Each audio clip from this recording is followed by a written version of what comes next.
Hey, I wanted to do a video on just to kind of recap geoengineering, climate engineering, resource hardening, infrastructure hardening, ideas that I think are essential for sustaining human life on this rock. And I do think that possibility of extinguishing every last human on Earth probably does exist over the next 25 years. But I don't think it's good for 99.9% of the planet over the next 5 to 10 years. I just think that humans are particularly tough and will do amazing things when cornered. I think that we could do more amazing things if we embraced the cornered mentality sooner and started to act as if we had 24 hours when in fact we have 2 to 5 years.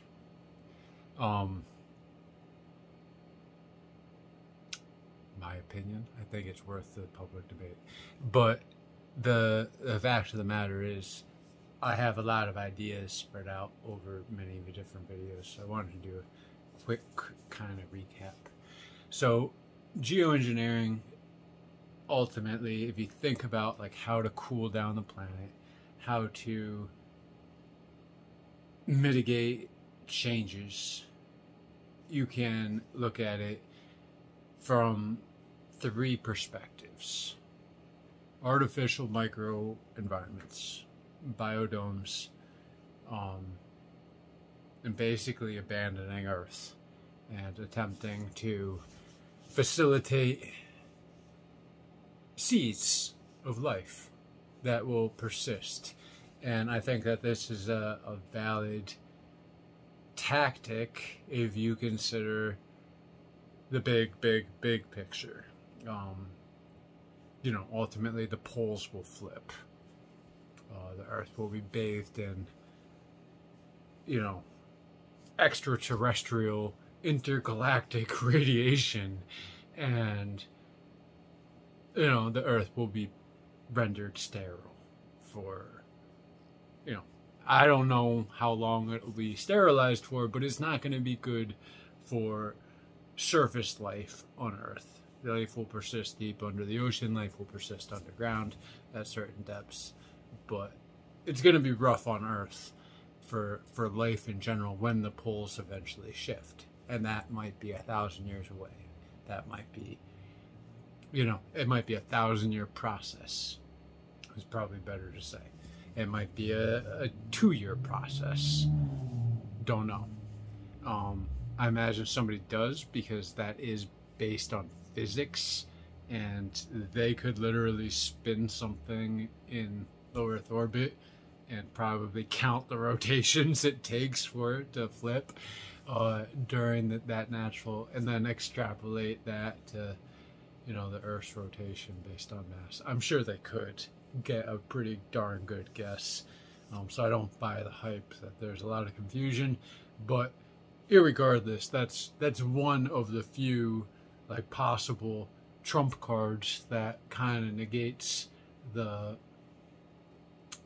hard work aspect of engineering the entire planet, because what's the point? It's going to go up in flames anyway, But even if you embrace that mentality, I don't think you can abandon biodomes as a priority. Why not continue the seed of life if you can?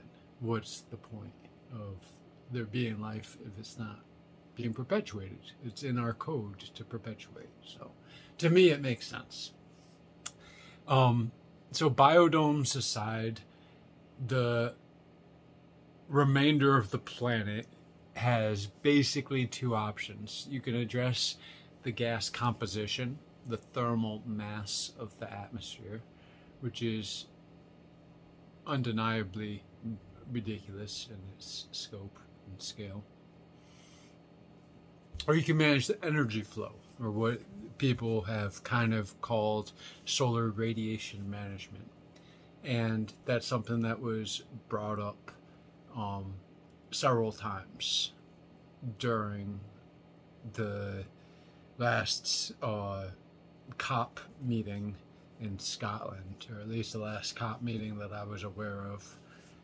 And they had they were calling it the Mirror Reflection Network. So that's essentially Earth-based mirrors that reflect sunlight, and the math worked out where the energy required to make a mirror was offset by the reflective capacity of that mirror in a very short time. Ergo, it becomes a leveraging instrument from a mathematics perspective for rejecting significantly more heat than it's, required to make.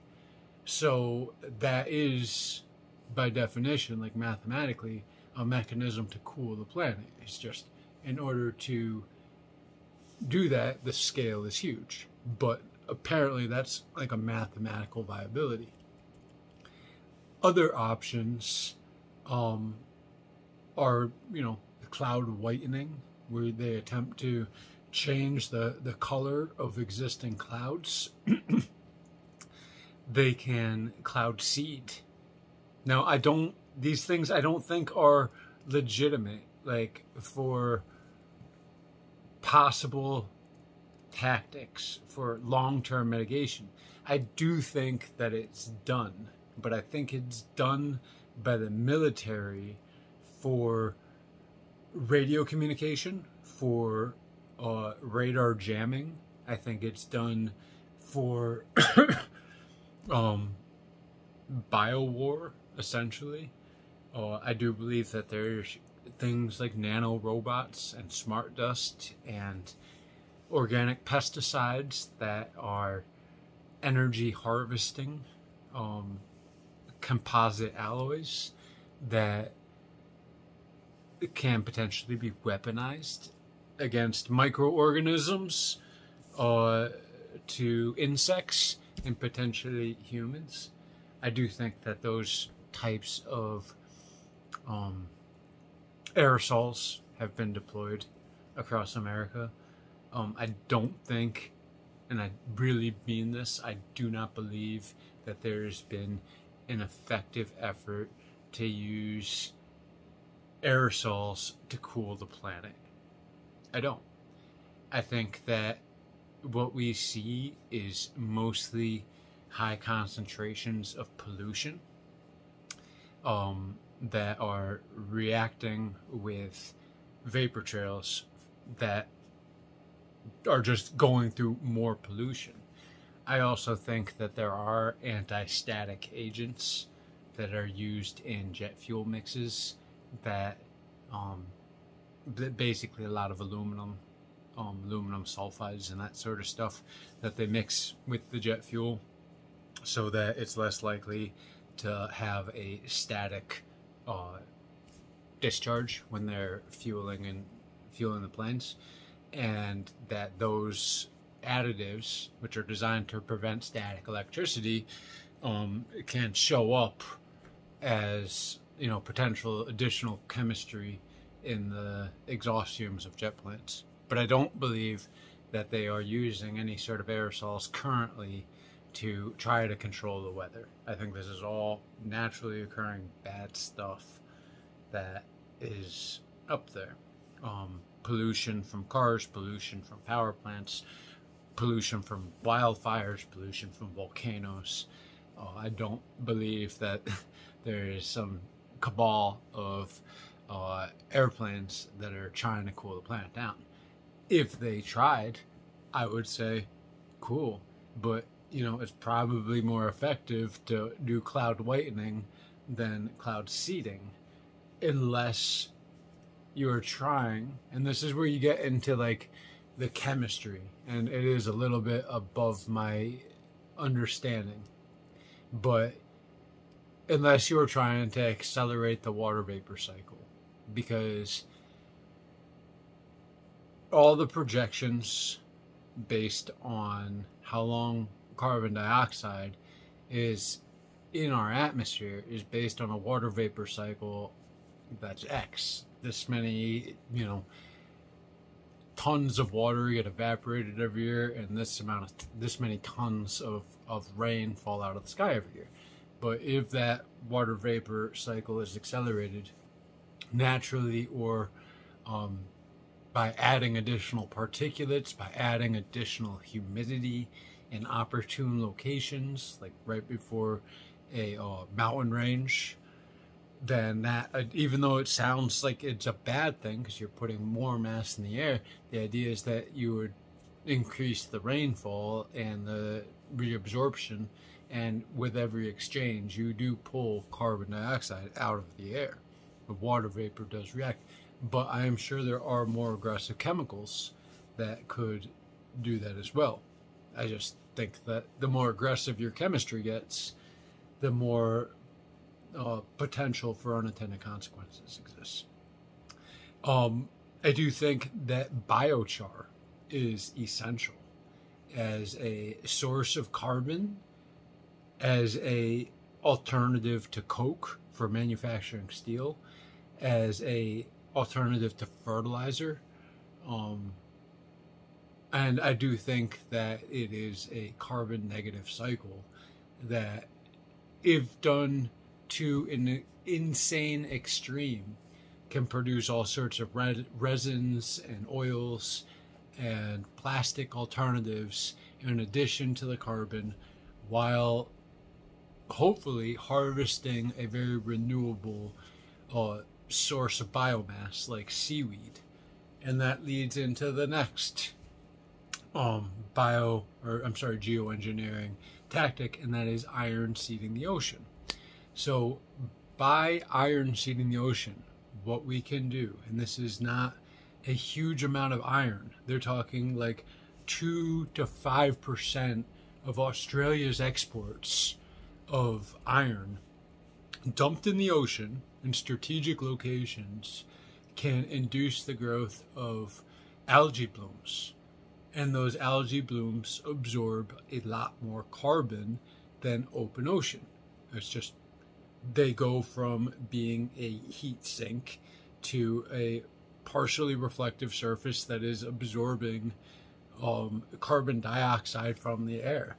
And in addition to that, it's been shown to increase the fishing yield of fishermen in the subsequent years. So and the reason they don't want to do this is primarily like tourism reasons. And I'm not saying the beach isn't fun, but if you are like bleaching the oceans because you don't want seaweed on the beach, then why am I not allowed to use R22 that's burning a hole in the ozone? It's just, it doesn't make sense. If you're going to say, okay, we're going to have these Kyoto protocols, we can't have a hole in the ozone, then obviously we have some value that we have in the photoplankton in our oceans, and the zooplankton in our oceans. And those photoplankton feed fish. And I've heard all sorts of people, oh, well, those algae can turn toxic, and there's an anaerobic and an aerobic cycle to those algae blooms, and the anaerobic cycle can be toxic to, and there's a death process, yes. And as that death process happens, that dying algae that is hanging on by a thread becomes carbon sequestered, or carbon sequestration. I can't talk. You get my point. A portion of it is off-gassing toxic fumes and just like cancer. But when it eventually dies, a good percentage of that carbon becomes biomass at the bottom of the ocean. And what is potentially not turned to carbon at the bottom of the ocean and not off-gassed through the natural process of life, either becomes fish food or can be harvested and then consumed in a very high temperature anaerobic furnace that creates carbon and resins instead of carbon dioxide, because there's no oxygen in the breakdown process. So when you remove oxygen and you apply large amounts of heat, you don't get carbon dioxide, you just get carbon. And that carbon has a huge monetary value to our economy that we are currently getting from coal. So right now, the leftover carbon from a coal plant is providing the raw material for fertilizers, it's providing the raw material for steel, it's providing all these highly necessary bulk material ingredients. And if we were gonna stop coal, then there needs to be an alternative, and it just so happens that that alternative is also carbon negative. Problem is the scope of the labor. You were talking about dumping iron in the ocean as if it's a giant farm, farming algae, which is going to feed some additional fish, which helps some fishermen next year or the year after. And then you're going to go with a big net and scoop up some of that algae, and you're going to put it in a furnace, and you're going to cook it into carbon, pure coke. And that is an energy intensive process that would really only make sense if you had a highly efficient nuclear reactor or some carbon free way of generating that energy. And it all feeds into a huge amount of work, a huge amount of work. And is it even possible to do it without nightmare solutions? And the answer to that question is I don't care. I don't care. I don't care. I don't care. I don't care. It's impossible. I don't care. I don't care. You're wrong. You're wrong. You know? So alternatives for solar radiation management are ultimately, what elevation are you looking at? Are we going to try to manage solar radiation from space? Are we going to try to manage solar radiation by managing the color of the top of our clouds? Are we going to try to manage solar radiation absorption by putting reflective surfaces on Earth? I think each one has risks, upsides and downsides, but it's not easy. It takes a lot of work. As far as managing the gas composition, this is almost impossible. No, I'm going to take that back. It is impossible until such point where a feedback cycle in the other direction starts. In other words, we need a winter that is so harsh it changes the composition of our atmosphere almost overnight. And I'm maybe speaking in extremes. I'm thinking more along terms of like a year or two, a cold snap that is, the onset of an ice age, where it is so cold on Earth that all the gases that are being released from our oceans currently, never mind all the gases being released from our cars, never mind all the gases being released from our power plants, all the gases that are currently being released by the biomass on Earth and by the condensed and compressed gases in the bottom of our ocean, and underneath the permafrost in Alaska and Russia. All those gases that are going up, they can condense at the right temperature and fall out of the sky. It's just, it needs to be really, really cold for that to happen. And if that did happen, then a feedback cycle in the other direction could start to happen. It's so cold that our atmosphere lost a lot of mass. Now our atmosphere can't hold heat because it doesn't have the mass, and it stays cold. So can we get there with biochar and carbon capture and compressing the atmosphere and storing it in refrigeration bottles? Managing the gas composition, not without venting to space in my mind. But if we try, then that lesson learned goes towards the artificial habitats and the biodomes that will ultimately be required for human survival. You know, I want to find peace on this earth, but not at the expense of my interests. That's it.